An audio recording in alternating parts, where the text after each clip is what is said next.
Hollywood range మించిపోయింది అనమాట. అంతా బాగుంది సినిమా అయితే. ఆ విజువల్ ఎఫెక్ట్స్ కానీ, ఆ తీసుకున్న ప్రతి షాట్కు తీసుకున్న కేర్ కానీ చాలా అంటే చాలా కొత్తగా అనిపించింది. నిజంగా ప్రతి ఒక్క గూస్ బంప్స్ వస్తుంటాయి అనమాట. ఖచ్చితంగా ఫ్యామిలీ ఆడియన్స్, చిన్నపిల్లలకి చాలా బాగుంది. ఫ్యామిలీ ఆడియన్స్, చిన్నపిల్లలు, పెద్దోళ్ళకి అందరికీ ఇంట్రెస్టింగ్గా ఉంటుంది. ఇది కమల్ హాసన్ గారు, అమితాబ్ బచ్చన్ క్యారెక్టర్స్ కూడా చాలా బాగుంటాయి అనమాట. సినిమాకి ఎంతవరకు కావాలో అంతవరకు పర్ఫెక్ట్ ఉన్నాయి. సో అందరికీ నచ్చే సినిమా అనమాట. ఇంకా బాహుబలి నుంచి రేంజ్ మారిపోయింది. ఇప్పుడు ఈ సినిమాతో చాలా రేంజ్కి వెళ్ళిపోతారు అనమాట. ప్రభాస్ కానీ, నాగాస్విన్ కానీ. దీని తర్వాత సినిమాలు కూడా పెద్ద రేంజ్లోనే ఉంటాయి. ఆ సినిమాలు చాలా అంటే చాలా బాగుంది.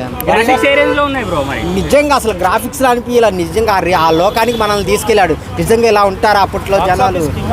ఖచ్చితంగా చాలా చాలా బాగుంది. అందరూ చూడాల్సిన సినిమా అనిపించింది. ఏం చెప్పమంటావు, నా కట్అవుట్కి 6 అడుగుల పైనే ఉంది ఆ కట్అవుట్. ఆ కాస్ట్యూమ్ వేస్తే నిజంగా అసలు సూపర్ మ్యాన్, ఈ మ్యాన్లు అందరూ ఎవరు పనికిరారనమాట. అంత బాగా చేశాడు. అమితాబ్ బచ్చన్, ప్రభాస్ అన్న ఫైట్ సీన్స్ వచ్చినప్పుడు థియేటర్లో ఎలా ఉండే బ్రో రెస్పాన్స్? అసలు థియేటర్ చినిగిపోయిద్దాం అనిపించింది. ఆ పేపర్లు కానీ చాలా చాలా ఎంజాయ్ చేస్తున్నారు థియేటర్లో.